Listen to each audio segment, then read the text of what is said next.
Hi yogis, it's Teresa from Every Breath Yoga, and the fact that studios are closed right now actually gives me this really great opportunity to do something I've always wanted to do, which is to address the question publicly, how can yoga help and that could be your knees, your hips, your back, but it's the number one question I get asked before or after a class.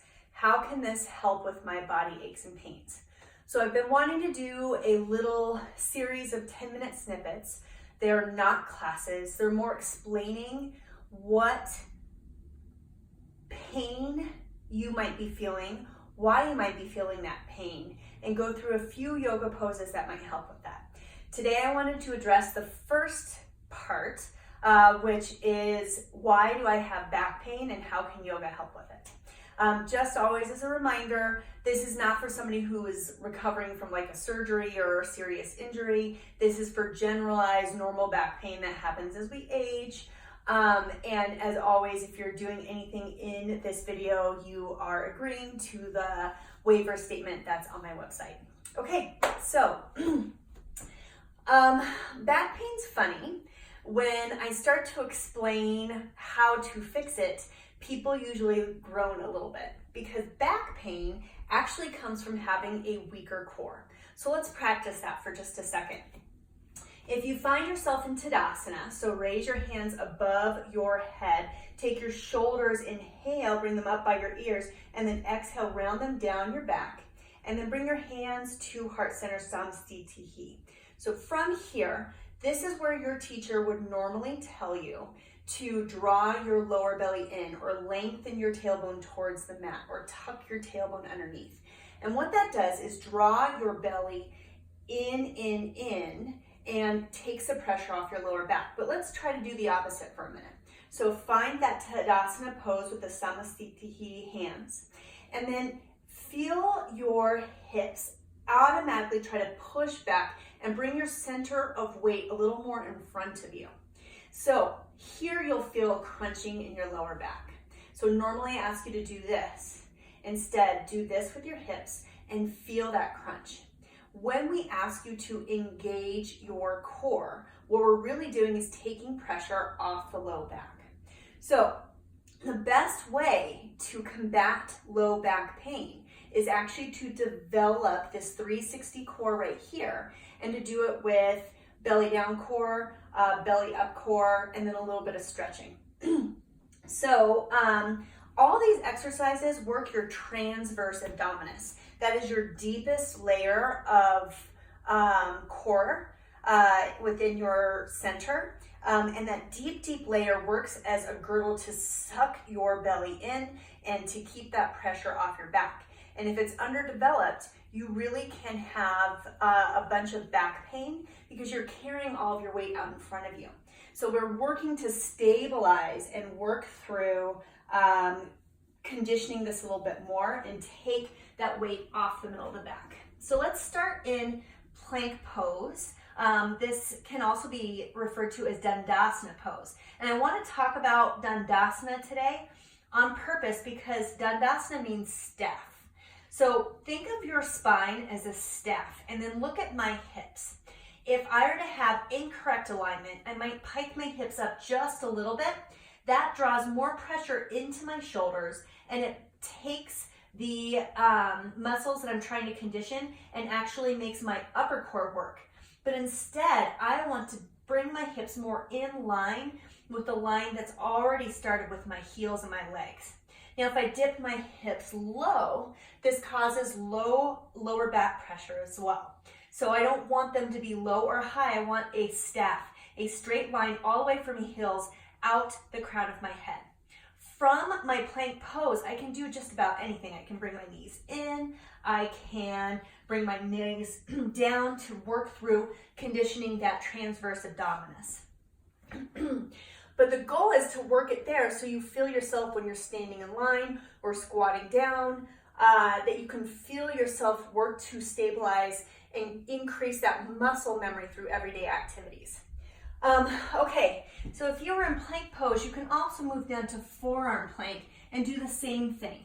It just is a little bit harder, I think, to work through forearm plank. And when you move through forearm plank, you have the flexibility to do like hip dips or pike your hips up and down to work that transverse abdominis. From here, belly up core will also help you work through lower back pain by conditioning this core. But instead of poofing out, when people do belly up core, the number one mistake I see is that people poof up through their belly. And that conditions the belly out, which A, is less attractive.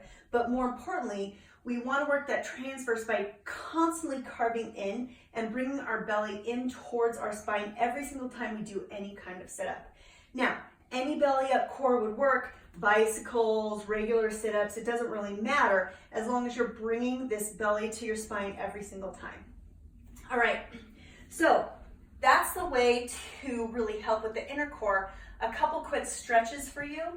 I really like cat pose for stretching out the lower back. So when you are in tabletop pose, if you exhale, draw an N shape with your spine, bring your chin in towards your chest, release the back of your neck, and try to really poof up as much as you can through the shoulder blades. You'll feel that same engagement that we did in Tadasana pose, but here you're taking balancing out of it so you can get a little bit deeper into this shape. So if you want to work with breath, you would inhale, come back to tabletop, and then exhale, come back into your cat pose, working into a greater depth with every single inhale and exhale, and maybe even stopping on an exhale and holding it. Another idea for stretching lower back pain is ragdoll pose. So that is a wide stance with your feet, opposite hand grabs, opposite elbow, and then lean forward and allow the weight of your arms to carry you deeper into a forward fold, and then sway back and forth, opening up through the mid and lower back.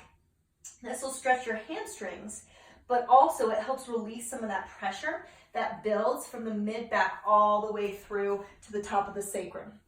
Last couple ideas for other little stretches. I love a happy baby pose for getting rid of some of that tension in my lower back. So for happy baby, you would just grab your inner arches and push down, down, down. You'll feel an opening through the groin. And I'm trying to work to flatten my lower back onto the mat. From here, when you start to feel stable, you can rock back forth just a little bit, and this massages the spine. So it can really help you feel a little bit more open. And you can take a little bit more time on the right side if that bothers you. You're just using, or left side, you're just using the power of gravity to massage your spine and open up a little bit more. Last and final idea for a pose for you is to strengthen your spine with some cobra pose. So in Bhujangasana, you would take your hands, bring them below your shoulders, and then bring the tops of your toes down to your mat. Drive your hip bones into the mat and lift your chest up. I like a low Bhujangasana because otherwise I can find cramping in my lower back if I lift up too high.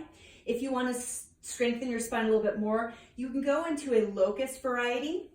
Your hands are either behind you on the mat, or you can lift your hands off the mat into various different forms. It doesn't really matter, but what matters is you're strengthening your mid spine, so that way you can take some of the pressure off your lower back, and you can even start to lift your toes off the mat to strengthen your spine a little bit more with the balance challenge. Awesome, thank you very much. I hope you are able to find a little back pain relief.